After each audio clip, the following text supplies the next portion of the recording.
Howdy folks, this is Van 073 here. I'm cruising land. I'm eastbound and loaded up and trucking. And I'd like to welcome you to this episode of our Fossil Fighters Vivosaur Runthrough, which does include some that have redesigns in Fossil Fighters Frontier. Enjoy, folks. Dinosaurs, buffalo lizard. Inio. I don't care. I don't even. Yeah, Iniosaurus. Meaning buffalo lizard, coming from the Native American word. The most notable feature was a hooked horn above the nose, so it's about 90 feet long, so roughly the same as a Styracosaurus. Overall, lived in the Cretaceous once more. Or once again, rather. Screw you. Screw you, screw your family, screw... I don't know. Hey! Hey, you said screw you. I was talking to my laptop. Whatever. Centrosaurus, pointed lizard. Most notable for the large nose horn and collar specks. And about 90 feet long, so it's about the same length as the others. Herbivore in the Cretaceous once again, so pretty simple. This might take a while. On to the next one. Pentaceratops, five-horn face.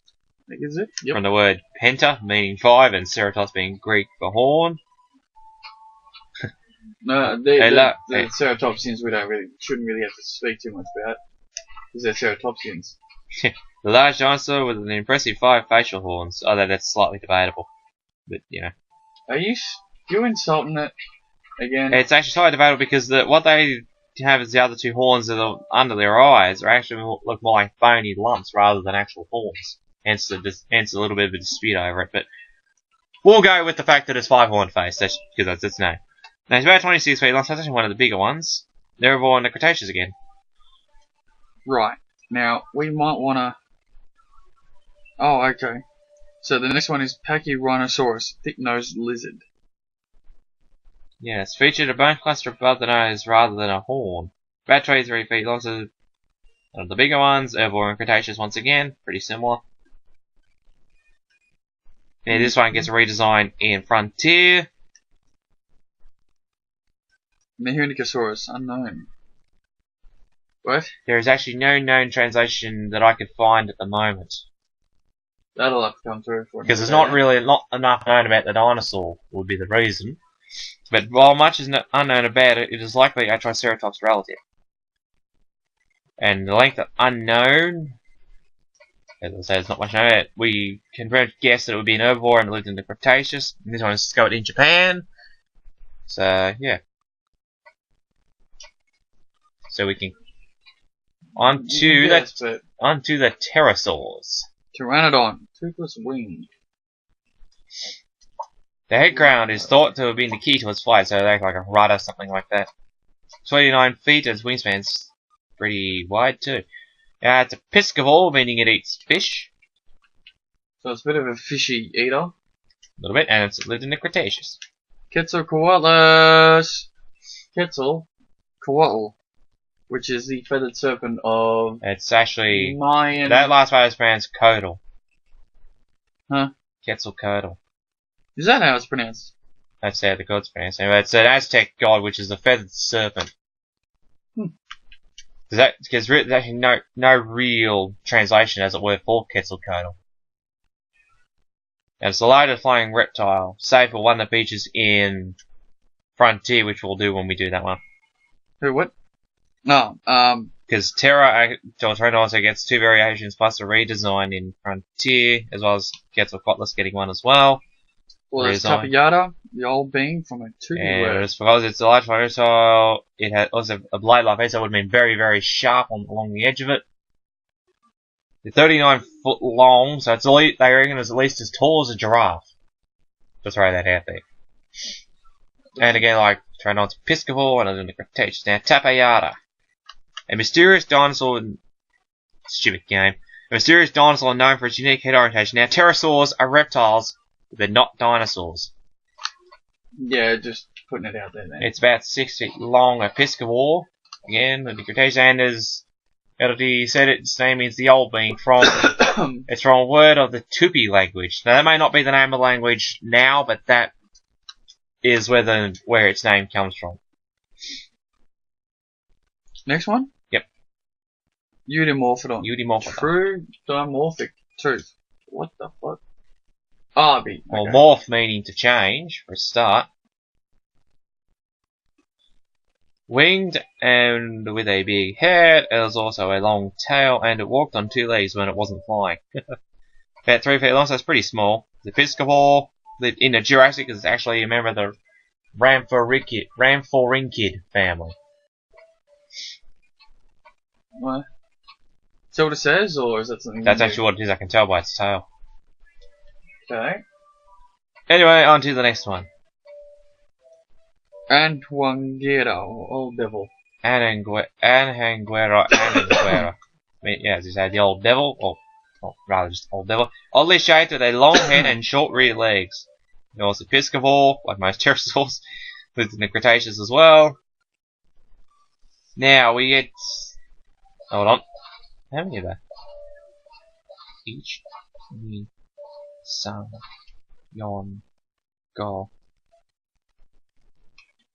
Okay. Ready? For the next one. If you could be so cool. I don't know which one it is. It's actually the Transformers power itself. That one. You're gonna have to do that one. Boy, get the fucking thing and pass it over here, because I've got to walk over you. You don't have to walk over anything. Yeah, but that's the problem. I've got to walk over your.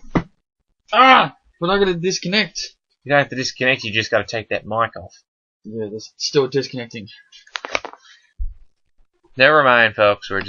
My laptop's low on charge. And that's probably my fault. Why do you think I said you might need your charger? I wasn't worried about it earlier because it probably didn't need it. You may have to. I don't know if I'll have enough length to get that over here. Easy enough. Just. I suppose it don't matter how it gets to where it needs to go. Oh, shut up. Okay. Bitch. Take that back. So we were up to Kronosaurus. Kronosaurus, yes. Lizard of Kronos. Kronos is lizard. Right. Kronos, the Greek god. The largest sea carnivore was crocodile-like in looks and diet, so there's quite a bit of a theory going around that it actually evolved into the crocodile because of what it looked like. And it's about 46 feet long, which is much bigger than the modern day crocodile, or alligator for that matter. And it was discovered in Australia as well. What was I up to? Oh yes, that's right. I said it, folks. It's discovered in Australia! Oh, and now's where my little game begins. It's found in, it's discovered in-game as Bottoms Up Bay. Gotta love that name. Okay. Frutabosaura? Frutabosaurus? Frutaba lizard? This was the first long-necked dinosaur discovered in Japan. So long-necked meaning it's a plesiosaur in this case.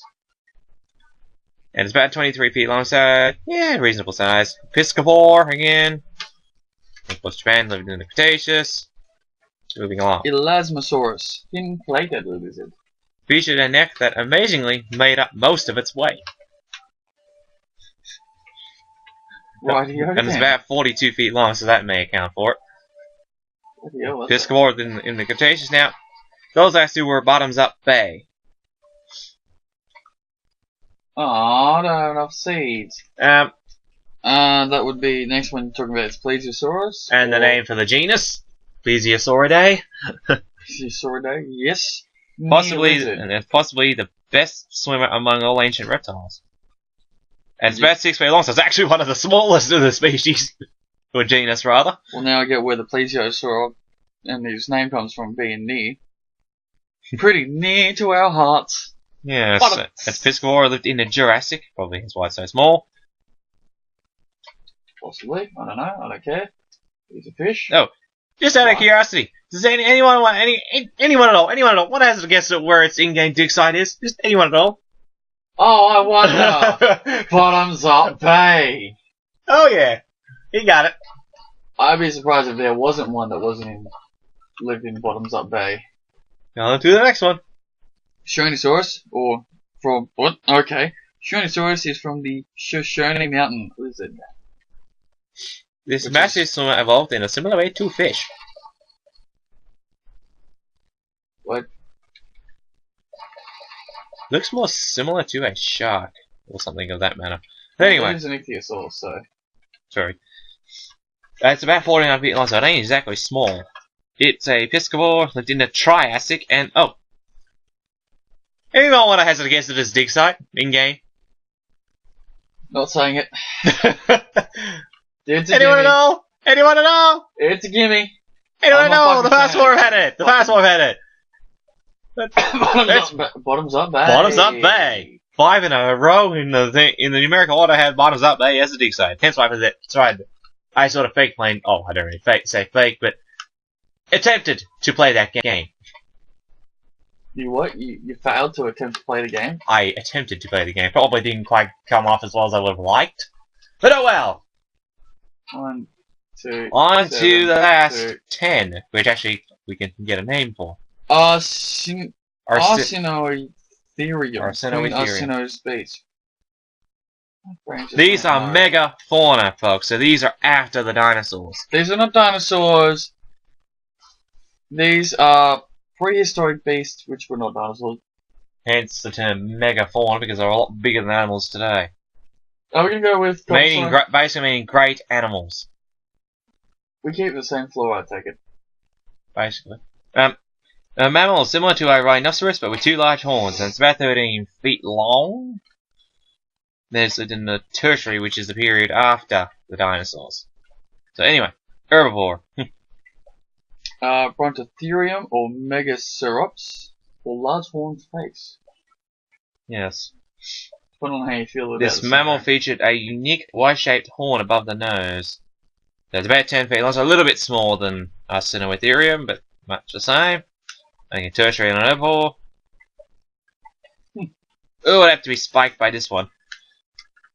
I'm having a feeling that you're talking about Lesmatherium or the thin-plated beast. I am indeed. A woolly mammal. Mammal.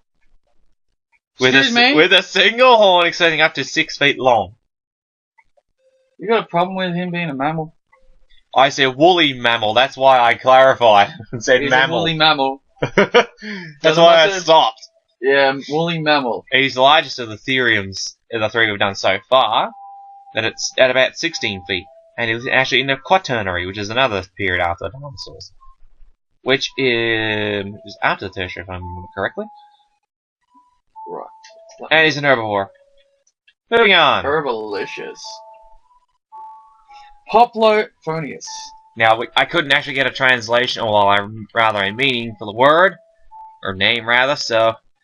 Anyway, that aside, he's basically a smaller version of a saber-toothed tiger, so it's, the description says here, almost like a little tiger with long, sharp fangs, so basically that's where the saber-tooth comes from. And he's about 3 feet long, so he's pretty small. He's got a bit of... Carnivore and lived in the tertiary. I'd hate to get hit by those fangs, that'd hurt. The next one is Andrewsarchus. Or Andrewsarchus. Andrewsarchus. Yes. Right. Found that one out by doing research. Possibly the largest land-dwelling carnivorous mammal.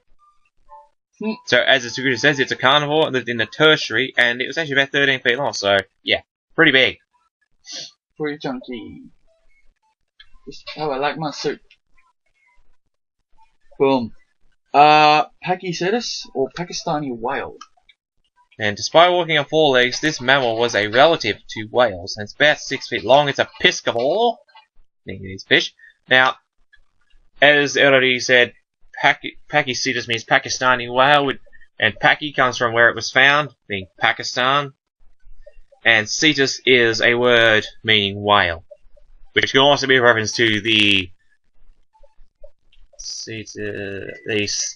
constellation is the word I wanted there. The constellation known as Cetus. So it can also be a reference to that, but it does mean whale as well. So, moving along to one of my favourite. Smilodon, the saber-toothed tiger. As he said, also called the saber-toothed tiger because of its massive fangs. And it's about 6 feet long, so it's much the same size as the tigers today. But a lot bigger teeth, or canine teeth. With slightly bigger teeth. Slightly bigger. Lived in the tertiary. Okay, here we go. Mammothus? Which basically is mammoth. It's about all you can get from that, really. This mammal was characterized by its curled tusks and a woolly coat. Now, and by tusks, we don't mean these short, 3-4 feet ones the bull elephants have. Like, woolly mammoth is more like a good, 2-3 meters long? Okay, so I'm just under, somewhere around about 2 meters. Imagine, relative to my size, I got 2 fuck off teeth that go like this. For an example... In other words, fucking big. Well, for an example, if you're in a little bit of trouble, if you've seen me, you may have made what? Ice Age. Ice Age. Manny. Oh yeah, his tusks are roughly round about the size of the average male mammoth, minus a few inches, purely because, you know, he's a young male. And obviously over time the tusks will get longer. Yeah, of course, and about 10 feet long, apparently, give or take. And Right. it's lived in the Quaternary and it's herbivore, so it would have been a prehistoric relative of the elephant. So, Trima. Which is a flightless... No. Yeah, I know, another one I couldn't find a thing for, but it's a flightless bird with a big beak and back legs, and it's about 6 feet long. It's a pretty big body. Yeah, that could actually be arranged with height more than its length, but I'm going a length because that's what it says here. Lived in the tertiary, and it's actually a carnivore despite being a bird. Now, it's actually an extinct looks like to me an extinct relative of the emus and ostriches. Okay. That would be my guess, looking at its design. Megatherium, or the Great Beast. A big, lazy, land-dwelling, grass-eating slacker mammal, so it would be a prehistoric, extinct ancestor of the sloth. And it's about 19 feet long, so it's not exactly small. It lives in a quaternary, and it's an herbivore. So yeah, I'd say good chance it's a relative of the sloth. And the last one is the Archelon, which is the ruler turtle, apparently. Yes. What actually looks like a shell is... Oh, should I say, what looks like a shell is actually thick, tough skin. And it's about 30 feet long, so it's one damn big turtle. That's one big turtle. Lived in the Cretaceous, believe it or not. And it's a piscivore. Pisky, huh? Fishy about that one. That's all of them, Now, really. because the rest of them, from 101 to 114, actually don't have meanings as such, because they were characters designed and named for the game itself. Research papers, guys. Simple as that. Click, click, click, click, click. Well, that's really about it, really. Now I'm gonna go through and Oh yeah. move things around. Based on that, that's Fossil Fighters. So as a quick Vivosaur run through with the meanings of their names, save for those few we actually couldn't find, or rather I couldn't find the meanings for, because we just either don't know enough about them, or there hasn't been a meaning more likely described, such as Diatrima or Mehunicosaurus. But one, because it wasn't a meaning for the name actually described, and the other one, there's actually not enough known to really give a meaning. Though if you put Mehuniki into a translator, well, the Google Translate, you might get a meaning. I don't know. Haven't tried it. So anyway, regardless of that, that brings the Fossil Fighters original games quick reviews I'll run through and naming session 2 and end. So seeing we have now officially done that, we will continue on our external tasks, in this case being Minecraft, and you really screwed that up too, unless it was like that in the original thing. I'm trying to figure it out. So that's out of that. I think this will be Man 003 smoking up those tires, burning that rubber on out of here, and signing out. AeroD 13 signing.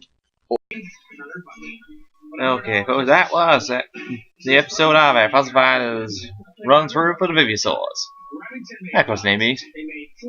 If you liked it, leave a like, leave a comment below as well if there's something else you might want us to do a run through of. And as always, hit that subscribe button for more content, and and for my good buddy AeroD 13, who's flown out, this is Band 073, smoking those tires, and I'm westbound and down with 18 wheels rolling, and signing off.